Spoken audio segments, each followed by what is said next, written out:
என்னோடு கண்ணன் ஏன் பேசவில்லை? பொன்மானைப் போல ஏன் ஆடவில்லை? உன் துன்பம் பாவம் அறியாத பிள்ளை அன்னாளைப் போல இந்நாளில் இல்லை. ஒரு கோடி எண்ணம் உருவாகும் வண்ணம் விளையாடினானே ஓராண்டு முன்னம். வாடா என் ராஜா வாடாத ரோஜா, ஆடாமல் நின்றாயே நிந்த மௌனம்.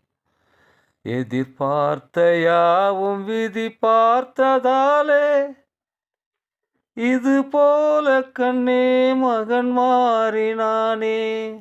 உனைப் போல நானும் மனம் வாடினான்.